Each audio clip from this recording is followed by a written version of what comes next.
Wow, ayun may bunga na. Ito nyo. So pag nalagas yung mga simula yung pinaka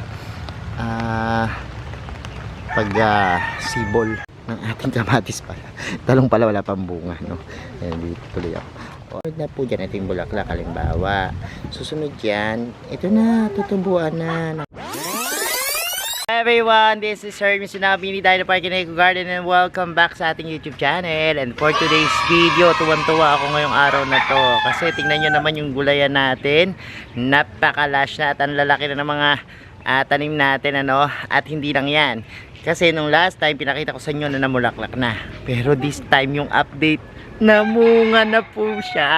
Kaya naman na-excite ako ipakita yan sa inyo. Ready na kayo mga ka-MDP? Tutok lang po.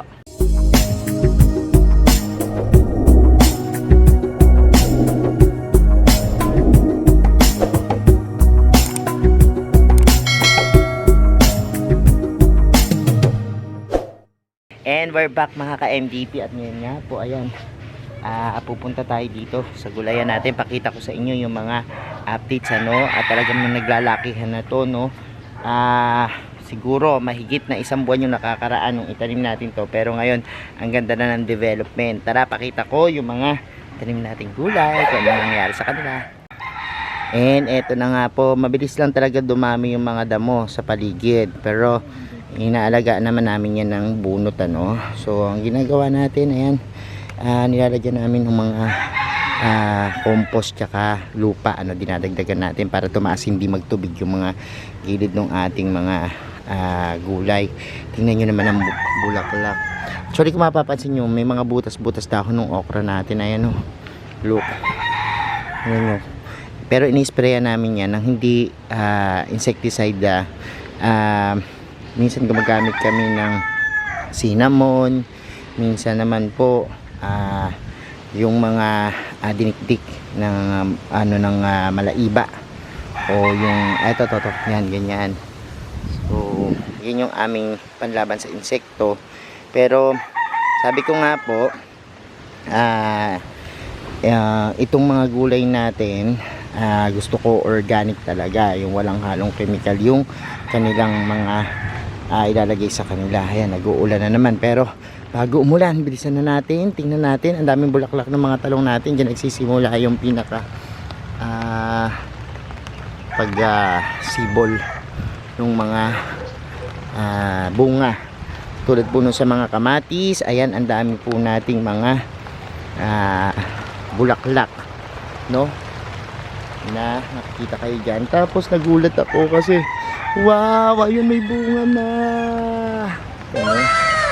So pag nalagas yung mga bulaklak niya, tulad nito, nalagas na isang bulaklak, natanggal yung mga dilaw-dilaw, tubuan na po yan ng parang ganyan, no.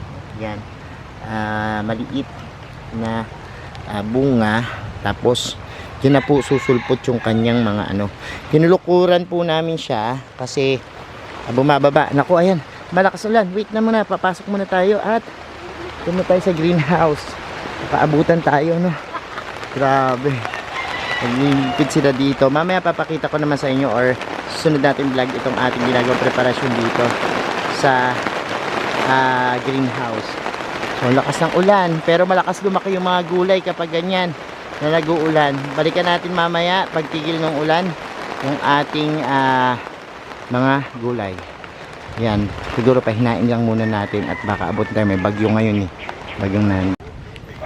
And eto na nga po yung ating mga kamatis. Buti naman huminto yung ulan, ano. So kaya po namin pinapataas yung lupa kasi ang nangyayari po dyan, kapag hindi tinaas yung lupa, tutubigin yung mga gulay, mamamatay sila, no. Pero anyways, ang daming bunga. Ayan pa, oh, sunod-sunod yung mga bunga ng ating mga talong, no. Ng ating kamatis pala. Talong pala wala pang bunga, no. Ayan, dito tuloy ako. O ayun yung kamatis natin, puntahan natin. So ayan, ito meron na naman sumisi, no? So ganyan ang nangyayari pag natanggal yung bulaklak. Susunod na po dyan ating bulaklak, halimbawa. Susunod yan, ito na, tutubuan na ng kamatis. So ganyan. Tapos yung iba nating mga pinaka kamatis, nahihiga siya, no? Pero somehow nga daw dapat talaga nakaano siya sa lupa. Kasi yung mga yan tutubuan ng mga parang aerial roots. So ang maganda niyan kasi nagkamali lang kami, dapat inaano dito, kino-cover. So naku, lumakas na naman ang ulan natin. And ayan, meron tayong butterfly. Maganda may mga butterfly para yung nagdadala ng ano. So itong mga okra, yung mga dahon may butas, no? So sa susunod nating video pakita ko sa inyo yung paggawa natin ng mga insecticides gawa sa oregano, pwede. Tapos pwede rin tayong gumamit ng malaiba, yung sinasabi ko sa inyo, kakawate.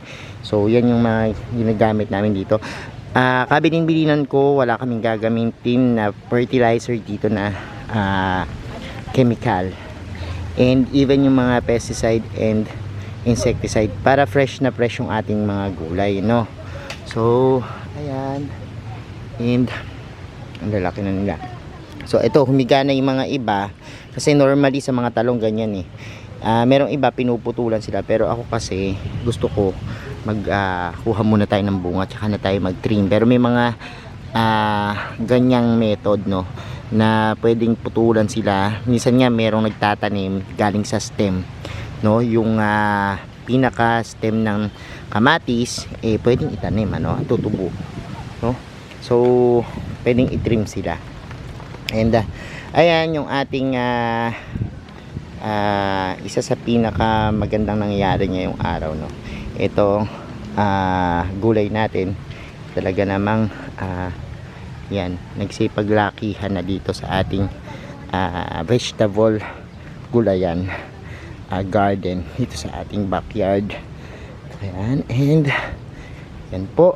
So pinakita ko lang sa inyo yung mga updates nito. So ayan, pag may mga langaw naman tsaka langgam, ayan, ginagamit naman namin cinnamon lang, nisprayan lang namin. So ayan yung mga gamit natin. Tas eto, napapansin ko sa mga talong, usually ganyan, yung pinakadulo nila nagiging parang ano, hindi umaabot yung tubig siguro dun sa taas, ano, kaya ganyan. Pero ulan naman ang ulan, or possible na pakalanggam naman minsan, no. Anyways, ayan, ang laki na ng mga talong natin. Natutuwa ako na meron tayong mga talong na lumaki na. So update ko kayo pag ito naman talong na namunga, bigyan ko kayo ng updates. Pero abangan nyo yung mga shorts video ko tungkol dito sa ating mga vegetable garden, ano, kasi meron din ako mga short clips na ginawa para dun sa ating mga vegetable garden. So yan lang po yung ating updates ngayong araw na ito. So ayan mga ka-MDP, napanood nyo na yung ating vlogs. And sa mga sumabay sa akin sa pagtatanim ng gulay, tiyak ko aani na kayo mga ilang linggo lang o ilang araw lang mula ngayon, ano. And sabay-sabay tayong mag-ani ng ating mga tinanim na gulay, dahil kapag may tinanim, siguradong merong aanihin. At syempre magiging po-provide ito ng magandang pagkain sa inyo. Imbis na bibili kayo ng mga gulay, yan, makakatipid pa kayo, no. So ugaliin magtanim ng gulay kahit po sa inyong mga backyard lang. Pwede kayong gumamit ng mga taniman, like for example yung recycled na plastics. Yan, pwede po kayo dyang magtanim, no, para in any case na meron na kayong pangailangan sa mga gulay, dyan na kayo kuha, no? Thank you so much sa inyong panonood ngayong araw na to. Sa lahat na nag-like, share at nagko-comment sa ating video, sa mga hindi pa po nag-subscribe sa ating YouTube channel, kung bet na bet yung ganitong usapan, plants and gardening, mag-subscribe na po kayo, no? Huwag niyo pong kalimutang pindutin yung subscribe button, tapos notification bell para laging updated sa aming latest uploads. Pati po sa iba't iba nating social media accounts, sa ating TikTok, Instagram, Facebook pages, search na po Hermes Unajo, yan, or Mini Dino Park and Eco Garden, makikita nyo na yan. Salamat ng maraming mga ka-MTP, and this is Hermes Unajo nagsasabi sa inyo ng happy planting. Bye!